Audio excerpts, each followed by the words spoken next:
부모님들이 특히 주목해 주시면 좋을 것 같아요. 외상은 보통 밖에서 많이 뛰어노는 남자 아기들한테서 많이 일어나고요. 물론 여자 아기들도 마찬가지지만 그다음에 운동하는 성인 남성들 이런 분들이 외상을 많이 받습니다. 그래서 오늘은 외상이 일어났을 때 당황스럽잖아요. 피가 날 수도 있고 치아가 부러지거나 빠질 수도 있고 이런 경우들이 있는데 어떻게 대처해야 되는지 설명드릴까 합니다.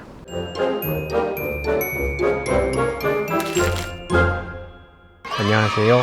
쉽기 쉬운 치과 이야기 치과의사 현정민입니다. 오늘은 치아 외상에 대해 얘기해 보려고 합니다. 가장 먼저 해야 될 거는 어디서 넘어졌는지를 파악을 하세요. 그 부분은 밖에서 놀다 넘어지죠. 그 주변이 더러웠으면 내 아이가 파상풍 주사를 맞았었는지를 한번 생각을 해보시고 잘 모르겠다 그러면은 이거는 이제 치과가 아니라 근처에 있는 내과에 가셔가지고 파상풍 주사를 꼭 맞으셨으면 좋겠고요. 또 한 가지 넘어졌으면 애가 머리에 충격을 받았을 수 있거든요. 그런 경우에 흔히 나타나는 증상은 애가 구토를 한다거나 어지러워하거나 잘 똑바로 걷지 못하는 경우, 이런 경우는 사실 치아는 중요한 게 아니에요. 대부분 애기들은 유치이기 때문에 영구치가 안에 있어서 빠져도 됩니다. 그런 경우에는 얼른 머리를 먼저 점검해야 됩니다. 그래서 넘어진 경우에는 반드시 뇌 검사를 해보는 게 원칙적으로 돼 있어요. 이가 부러졌다고 치과로 오시면 안 되고 응급실, 우리 병원을 먼저 가셔야 됩니다.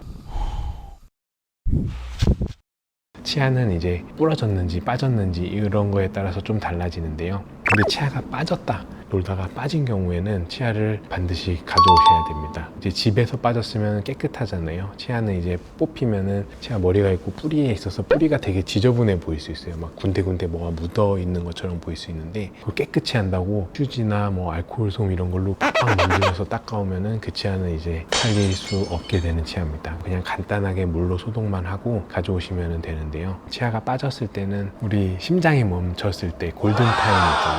치아가 빠졌을 때도 골든타임이 있습니다. 보통 논문적으로는 60분이 기준인데요. 저는 30분이 더 좋다고 생각은 하는데 60분 안쪽으로 그대로 유지한 채로 빠진 치아를 빨리 가져와서 저희는 소독을 하죠. 당연히 항생제 도포를 하고 생리식염수로 씻고 이런 다음에 껴서 고정을 하면은 많은 경우 살릴 수 있습니다. 근데 60분이 넘게 방치가 됐을 경우에는 성공률이 급격하게 떨어져요. 그때는 이제 임플란트를 해야 될 가능성도 있습니다.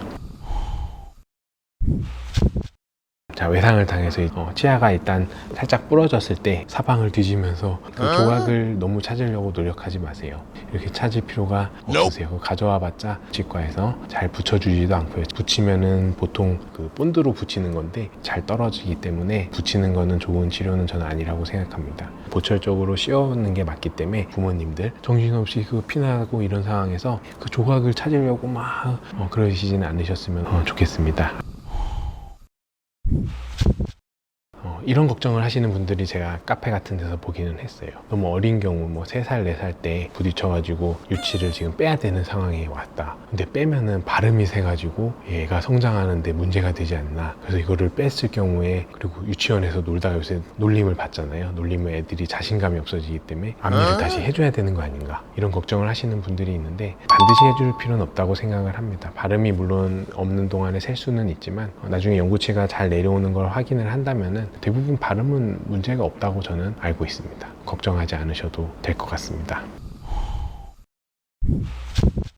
외상을 당했을 때 치아만 보면 또 안 돼요. 놀이터에서 놀다가 보면 흙이 막 입안에 묻어 있을 수도 있고, 이 부러진 조각이 빵 하면서 박혀 있을 수도 있고, 주변에 있는 다른 조직들도 검사를 좀 해야 됩니다. 흙이 묻어 있거나 어디 상처가 나거나 했으면은 우리 소독약 있죠, 빨간 약, 그런 걸로 소독을 간단하게라도 하고 세척을 하고 소독을 하고, 어디가 이렇게 퉁퉁 부어 있거나 째져 있으면은 당연히 치과에 오셔가지고 검사를 받아야 되겠죠. 애기들 같은 경우에 부딪혔는데 치아는 말짱한데 순소대라 그래가지고 위에 잇몸이랑 입술을 연결해주는 약간 인대 같은 그런 조직이 하나가 있어요. 근데 그게 찢어지는 경우가 생각보다 많습니다. 엄마들이 울면서 와, 저 애가 피가 나는데 이거 어떻게 해야 돼요? 막 집에서는 당연히 지혈을 시키려면은 지혈은 압박하는 게 1순위입니다. 집에 있는 거즈나 깨끗한 걸로 압박을 해가지고 문 상태로 오면은 대부분 치과에 왔을 때는 피가 멎어 있는 상태가 많아요. 대부분은 꼬매지 않아도 괜찮습니다. 위에는 여기 바로 뼈거든요. 뼈가 드러날 정도로 찢어지지 않은 경우는 입술과 잇몸이 자연스럽게 다시 연결이 되고요. 치유가 됩니다. 흉터가 남아도 보이지도 잘 않고요. 그래서 생활하는데 아무 지장이 없어요.